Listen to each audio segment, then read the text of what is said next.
Hello everyone, कैसे हो सभी। आज हम कंपाउंड को कंटिन्यू करेंगे। कंपाउंड को हमने स्टडी कर लिया था बेटा। पिछले वीडियो में हमने कंपाउंड के बारे में, कंपाउंड की कैरेक्टरिस्टिक्स को स्टडी किया था। आज हम टाइप्स ऑफ कंपाउंड की बात करेंगे। ठीक है, types of compound. Types of compounds. दो तरह के कंपाउंड्स होते हैं बेटा। एक होता है आपका organic compound,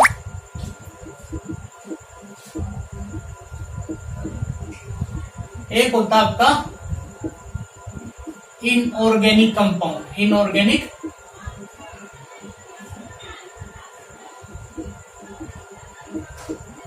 compound. Organic compounds वो कंपाउंड्स होते हैं बेटा जो हमें किससे मिलते हैं? लिविंग थिंग्स से मिलते हैं। लिविंग थिंग्स जैसे प्लांट्स एंड एनिमल्स हो गए। एग्जाम्पल के रूप में ऑर्गेनिक कंपाउंड डेफिनेशन भी लिख लो अगर लिखनी है। Organic compound, these are the compounds which are obtained from living things।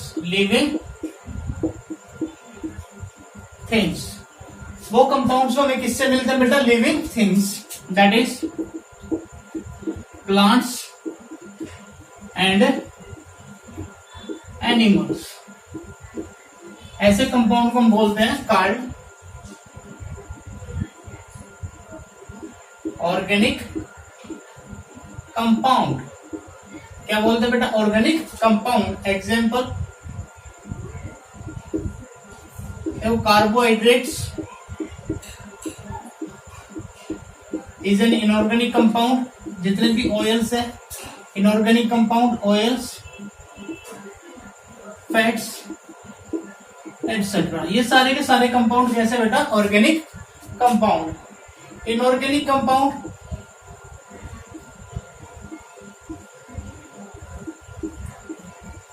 inorganic compounds, these are the compounds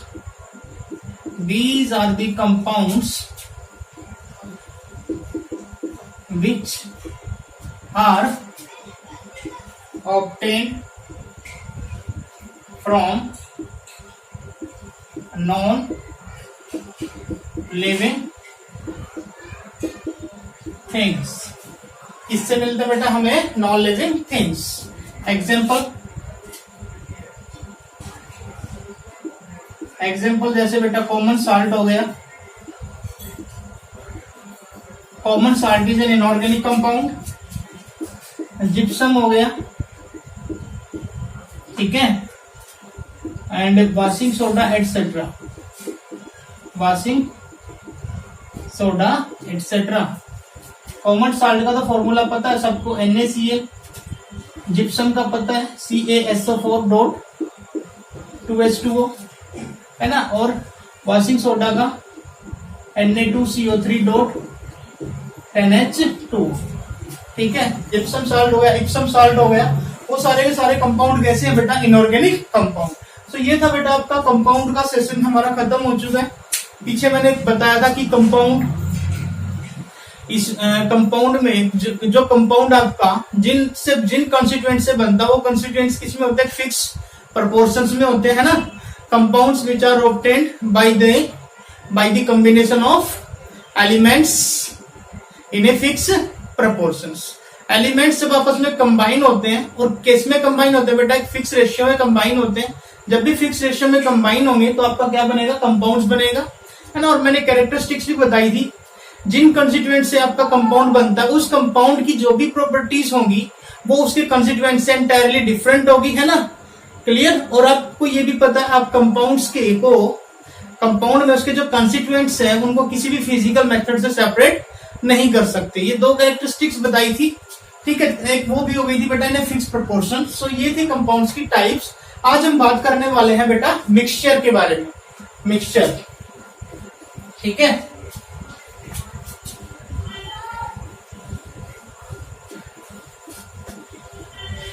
mixture की बात करें बेटा,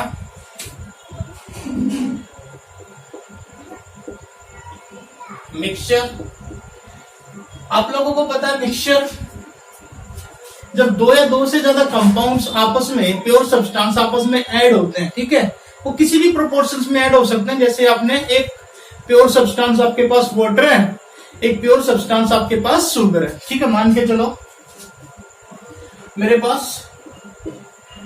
2 प्योर सब्सटेंस है, एक हो गया आपके पास बेटा sugar, sugar is also pure substance, और water is also pure substance. दोनों को ऐड कर दो तो क्या बनेगा, एक मिक्सचर बनेगा। क्या बनेगा, एक मिक्सचर। सो मिक्सचर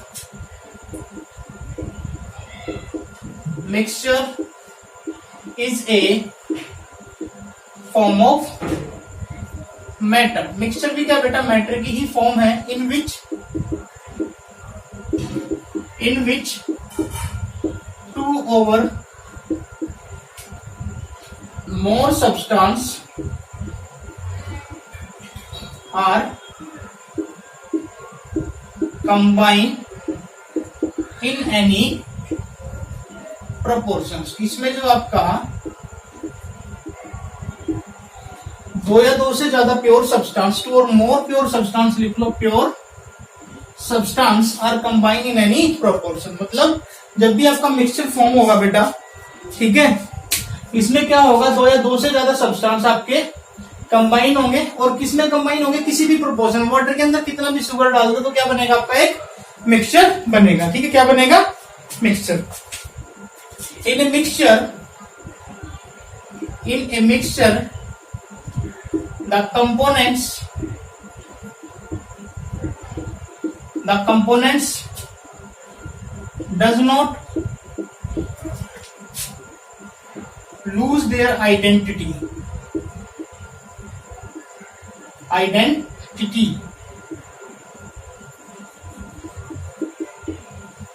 ठीक है। आपने शुगर या सॉल्ट को वाटर में डाल दिया, ठीक है, शुगर या सॉल्ट को बेटा आपने वाटर में डाल दिया।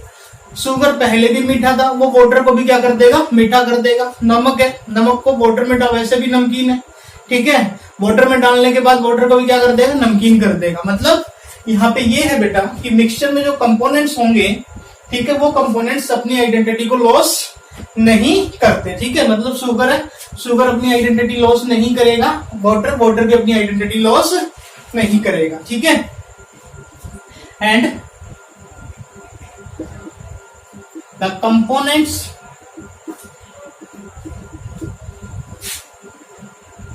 can be separated by any physical method, ठीक है। आप इनको सेपरेट भी कर सकते हो किसी फिजिकल मेथड से। देखो आपने पढ़ा था बेटा 9th क्लास में, डिकेंटेशन प्रोसेस होता है, फिल्ट्रेशन प्रोसेस होता है ना, और एवापोरेशन प्रोसेस होता है, ये सभी फिजिकल प्रोसेस है। अगर वाटर में से शुगर को बाहर निकालना है तो आप उसको हीट कर दो, हीट करने से क्या होगा, वाटर आपका एवापोरेट हो जाएगा और शुगर आपका नीचे रह जाएगा, है ना। सो मैंने यही बताया बेटा, अगर आपके पास कोई मिक्सचर है और मिक्सचर में जो कंपाउंड्स के, प्योर सब्सटेंस के जो ऐड होने का जो रेशियो होता है, वो कोई भी रेशियो हो सकता है, कोई फिक्स रेशियो नहीं होता। So mixture the components does not lose their identity, अपनी आइडेंटिटी लॉस ही नहीं करेगा, ठीक है। सो उसको आप किसी भी फिजिकल मेथड से सेपरेट भी कर सकते हो, ठीक है। मेथड आपके एग्जाम्पल देता हूं, फिल्ट्रेशन भी हो गया, डिकेंटेशन हो गया, सब्लिमेशन हो गया, सब्लिमेशन एटसेट्रा, ठीक है। ये थी मिक्सचर की डेफिनेशन। अब समझ आ गई होगी मिक्सचर की डेफिनेशन। मिक्सचर क्या होता है बेटा, मिक्सचर 2 या 2 से ज्यादा जब भी प्योर सब्सटेंस किसी भी प्रोपोर्शंस में ऐड हो जाए तो आपका किसका फॉर्मेशन करते हैं, मिक्सचर का। अगर बेटा फिक्स प्रोपोर्शंस में ऐड होते हैं ना, फिक्स प्रोपोर्शंस में, तो फिक्स प्रोपोर्शंस में आपका कंपाउंड का फॉर्मेशन होगा, ठीक है। अगर आपका कोई भी प्रोपोर्शन है, इन एनी प्रोपोर्शंस, है ना, तो उसमें आपका क्या फॉर्म होगा, मिक्सचर बनेगा। और मिक्सचर में कंपोनेंट्स कभी भी अपनी आइडेंटिटी लॉस नहीं करेंगे, और आइडेंटिटी लॉस नहीं करेंगे तो आप किसी भी फिजिकल मेथड से उसको आप सेपरेट कर सकते हो। फिल्ट्रेशन मेथड लगा लो, डिकेंटेशन या फिर सब्लिमेशन या फिर एवापोरेशन, ठीक है। डिस्टिलेशन मेथड भी यूज कर सकते हो, फ्रैक्शनल डिस्टिलेशन मेथड। तो ये था मिक्सचर। अब हम बात करेंगे बेटा टाइप्स ऑफ मिक्सचर।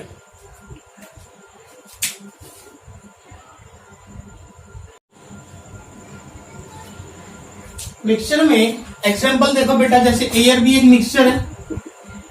एयर भी क्या एक मिक्सचर है? किसका मिक्सचर होता है? Air oxygen, nitrogen, carbon dioxide plus H2O, water के वेपर्स होंगे, ठीक है। वेपर्स यहाँ पे मैं इसको गैस में रिप्रेजेंट कर दूंगा ना, और प्लस डस्ट भी होगी एटमोस्फेयर में। एटमोस्फेयर में जो एयर है वो भी क्या होती है बेटा? एक मिक्सचर होती है। ऑक्सीजन, नाइट्रोजन, CO2, वाटर के वेपर्स और डस्ट, ये किसी भी प्रोपोर्शन में उसमें प्रेजेंट होते हैं, ठीक है। एक होता है आपका एरिएटेड वाटर। एरिएटेड वाटर ऐसा वाटर जिसमें कार्बन डाइऑक्साइड भी होगी और ऑक्सीजन भी होगी, तो ये भी मिक्सचर हो गया। एक होता है आपका स्टेनलेस स्टील। स्टेनलेस स्टील ये भी मिक्सचर होता है बेटा। किसका मिक्सचर होता है? आयरन प्लस कार्बन, ठीक है, और प्लस निकल, क्रोमियम। ये देखो चार, इसमें कितने? आयरन भी हो गया, कार्बन भी हो गया, निकल भी हो गया, क्रोमियम भी हो गया। तो this is the stainless steel. ये भी क्या बेटा? एक मिक्सचर ही है ना। तो ये मिक्सचर के कुछ एग्जांपल्स हैं। अब हम बात करते हैं बेटा टाइप्स ऑफ मिक्सचर की। Types of mixture.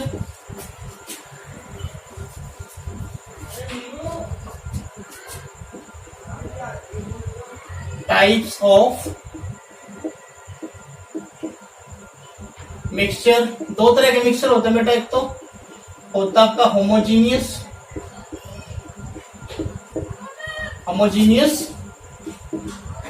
मिक्सचर। एक होता है बेटा आपका हेट्रोजीनियस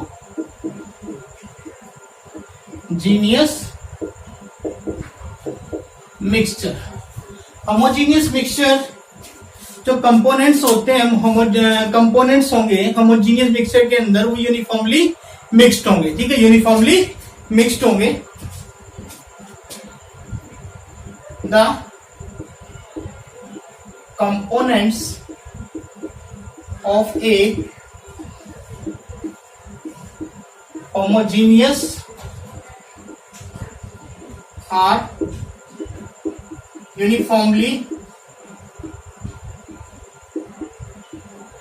uniformly mixed throughout।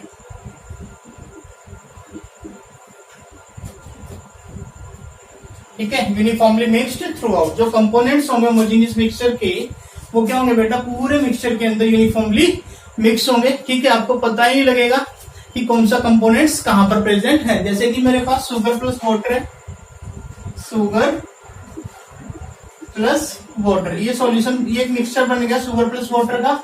इसमें आप ना तो शुगर को दिखा सकते हो, ठीक है, मतलब आपको शुगर दिखेगा ही नहीं वाटर में मिक्स होने के बाद। सो बेटा ये कैसा है? इसमें इस पे आप क्या कहोगे कि जो आपके कंपोनेंट्स है वो यूनिफॉर्मली क्या हो गए? एक दूसरे के अंदर मिक्स हो गए। इसमें आप क्या कहोगे बेटा?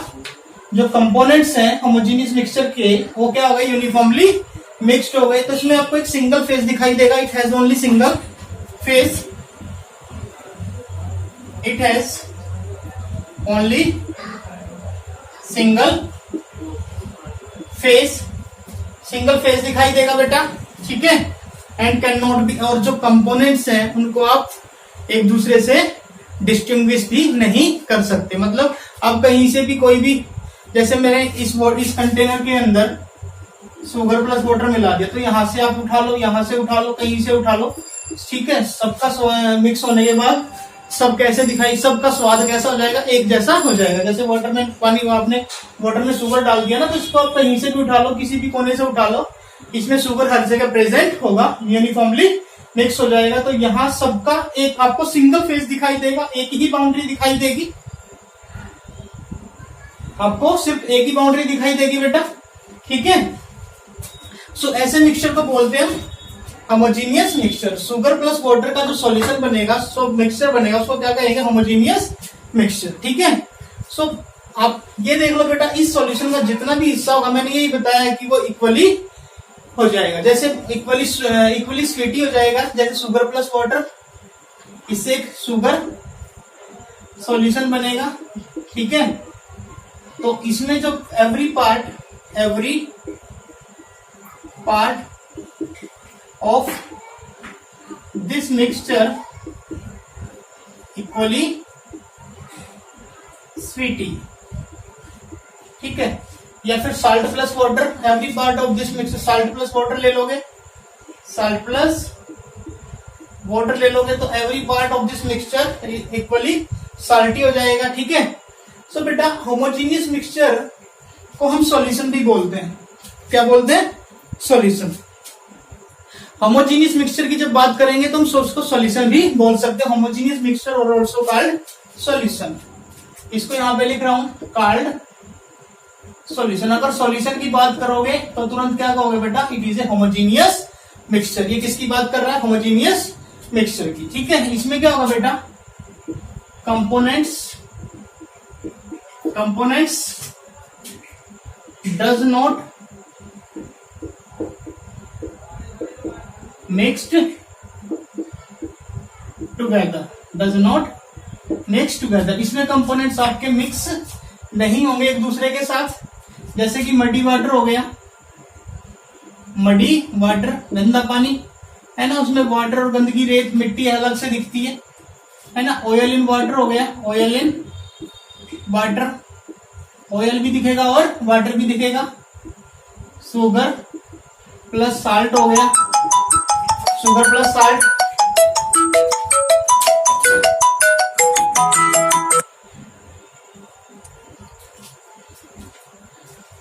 शुगर प्लस साल्ट हो गया बेटा। इसमें भी देखो बेटा, साल्ट भी दिखेगा आपको अलग से, शुगर भी दिखेगा। तो ऐसे मिक्सचर को हम हेट्रोजीनियस मिक्सचर बोलते हैं। तो बेटा ये था मिक्सचर के बारे में। मिक्सचर मैंने पढ़ा दिया आपको। मिक्सचर टू टाइप्स के होते हैं बेटा, एक तो होमोजीनियस और एक heterogeneous. Homogeneous mixture is example sugar plus water, है ना। दोनों इसके इस मिक्सचर में जो कंपोनेंट्स आपका शुगर और वाटर दोनों क्या हो जाएंगे, एक दूसरे के अंदर मिक्स हो जाएंगे। ठीक है। जैसे साल्ट प्लस वाटर तो आपको सिंगल फेज दिखाई देगा और मिक्सचर का हर एक पार्ट इक्वली साल्टी हो जाएगा, इक्वली स्वीटी हो जाएगा। इसमें ऐसा नहीं है। Heterogeneous mixture components does not mix together, है ना। कंपोनेंट्स एक दूसरे के अंदर मिक्स ही नहीं होंगे। जैसे कि मडी वाटर हो गया, ऑयल इन वाटर हो गया, शुगर प्लस साल्ट हो गया। ठीक है। ऑयल इन वाटर, वाटर के अंदर ऑयल डाल दो तो ऑयल की लेयर अलग से रहती है और वाटर की लेयर अलग से रहती है। तो उसमें दोनों दिख सकते हैं आपको, वाटर भी दिखेगा और ऑयल भी दिखेगा। ठीक है। एक शुगर प्लस सॉल्ट हो गया। तो ये था बेटा आपका टाइप्स ऑफ मिक्सचर। ठीक है। इसके बाद हम मैटर में सॉलिड, लिक्विड और गैस के बारे में स्टडी करेंगे। ठीक है। सॉलिड, लिक्विड, गैस आप लोग खुद ट्राई करना एक बार, क्लियर। और बेटा उसके बाद हम सिग्निफिकेंट फिगर के बारे में बात करेंगे। सिग्निफिकेंट फिगर के बाद हम चलेंगे लॉ ऑफ केमिकल कॉम्बिनेशन। सो बेटा इनको प्रॉपर तरीके से नोट्स बनाइए। ठीक है। तो आज हम थोड़ा सा लॉ ऑफ केमिकल कॉम्बिनेशंस के बारे में बात करेंगे।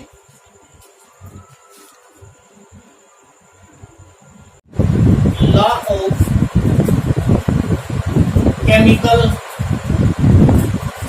Combination, law of chemical combination. तो आपके बेटा 4 लॉ हैं। एक तो है law of conservation of mass, दूसरा लॉ है बेटा law of multiple proportions, law of multiple proportions, और तीसरा लॉ है बेटा law of constant composition, and fourth law is law of reciprocal proportion. So आज हम law of conservation of mass की बात करेंगे। लॉ ऑफ कंजर्वेशन ऑफ मास, ये लॉ आप लोगों को पता है कि मास can neither be created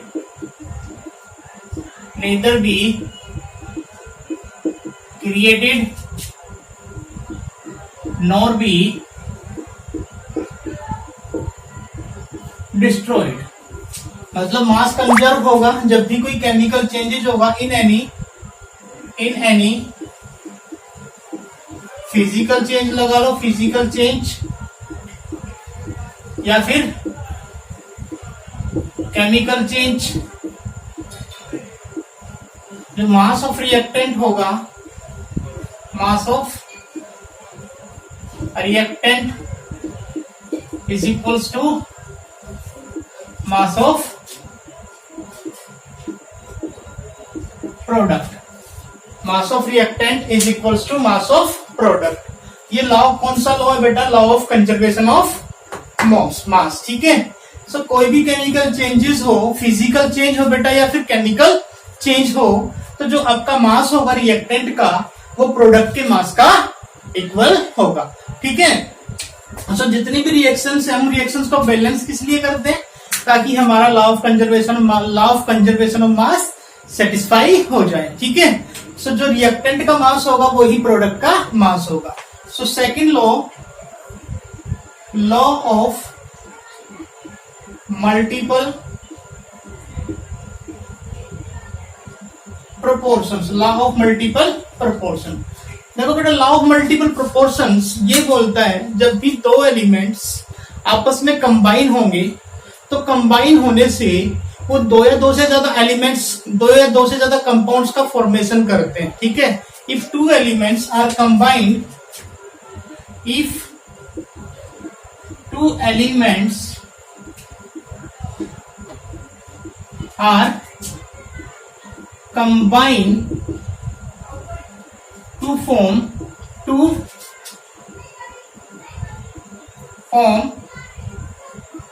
or more compounds, मतलब जब भी दो एलिमेंट्स के एटम्स आपस में कंबाइन होते हैं बेटा, तो वो दो या दो से ज्यादा कंपाउंड्स का फॉर्मेशन करते हैं, to form two or more compounds. अगर ये दो या दो से ज्यादा कंपाउंड्स का फॉर्मेशन करेंगे तो बहुत सारे कंपाउंड्स हो गए हमारे। ठीक है। उन सारे कंपाउंड्स में एक एलिमेंट का जो वेट होगा वो फिक्स्ड होगा और दूसरे एलिमेंट्स के वेट के, एक एलिमेंट का जो वेट होगा वो फिक्स किसी दूसरे एलिमेंट के वेट के साथ ऐड होता चला जाएगा। ठीक है। मतलब एक एलिमेंट का वेट तो फिक्स होगा और दूसरे एलिमेंट का वेट वेरी करता रहेगा। अब जब उनका रेशियो निकालेंगे तो वो रेशियो हमेशा किस में आएगा? एक सिंपल whole नंबर रेशियो में आएगा। So if two elements are combined together to form two or more compounds, ठीक है, two or more compounds, the fixed weight of one element, the fixed weight of one element are combined with other elements of these compounds। इन compounds में एक element का wait fix रहेगा और दूसरे elements का वेट क्या होता चला जाएगा बेटा? वेरी करता चला जाएगा। सो उनका जो रेशियो निकालेंगे, bear a simple whole number ratio, bear a simple whole number ratio by weight. मतलब उनके वेट के द्वारा जो भी रेशियो होगा वो एक सिंपल होल नंबर रेशियो में होगा। जैसे कि एक एग्जांपल लेके दिखाता हूं बेटा।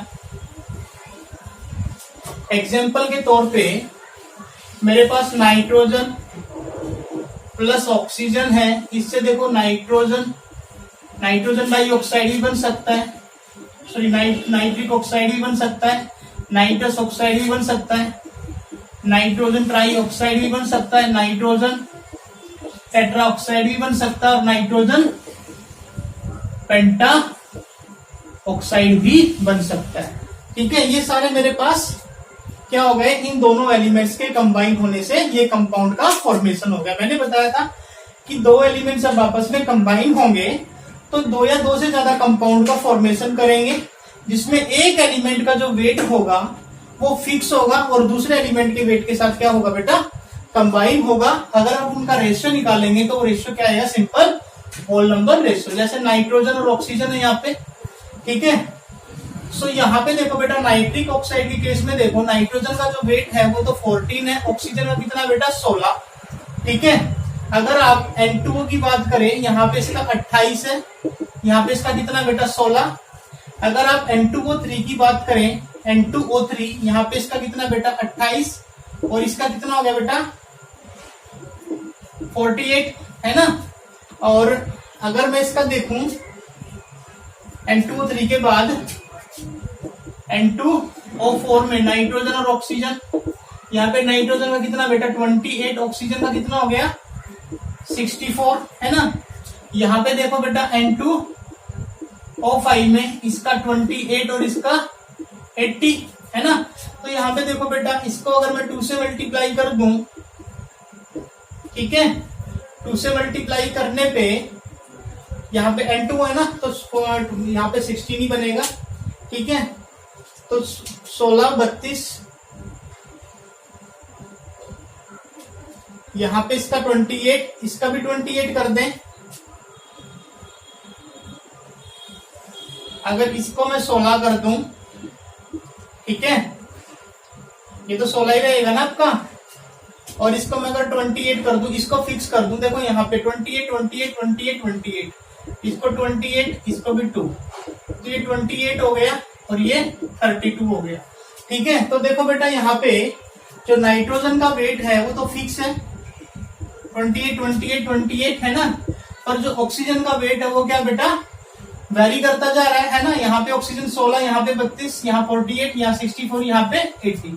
सो बेटा, अगर मैं ऑक्सीजन का रेशियो निकालू यहाँ से 16 रेशियो 32 रेशियो 48 रेशियो 64 रेशियो 80, तो ये रेशियो किसमें आएगा, एक सिंपल होल नंबर रेशियो में आएगा। वो रेशियो क्या होगा 1 रेशियो 2 रेशियो 3 रेशियो 4 रेशियो 5। इसको बोलते हैं लॉ ऑफ मल्टीपल प्रोपोर्शंस। मतलब जो एक एलिमेंट होगा वो एलिमेंट, उस एलिमेंट का वेट तो फिक्स होगा और उसका फिक्स्ड वेट दूसरे एलिमेंट के साथ कंबाइन होता चला जाएगा, जिससे आपके अलग अलग कंपाउंड का फॉर्मेशन होगा।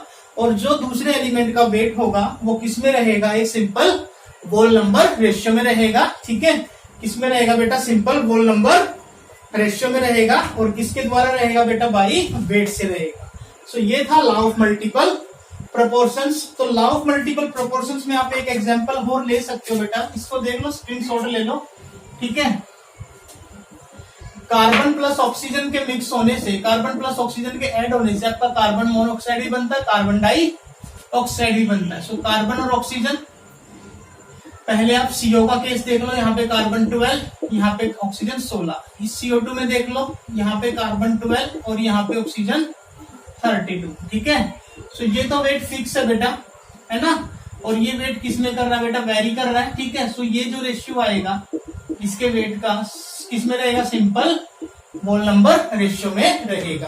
तो इसको आप क्या बोलते हो, लॉ ऑफ मल्टीपल प्रोपोर्शंस। तो इससे आगे बेटा हम लॉ ऑफ कांस्टेंट कंपोजिशन के बारे में स्टडी करेंगे and law of reciprocal proportions के बारे में स्टडी करेंगे और इनसे रिलेटेड कुछ न्यूमेरिकल्स करेंगे, ठीक है बेटा। सो आज का सेशन यहीं खत्म करते हैं बेटा। जिन बच्चों ने मेरा चैनल सब्सक्राइब नहीं किया है तो प्लीज चैनल को सब्सक्राइब कीजिए, ज्यादा से ज्यादा शेयर कीजिए। सो थैंक यू बेटा, हैव ए नाइस डे।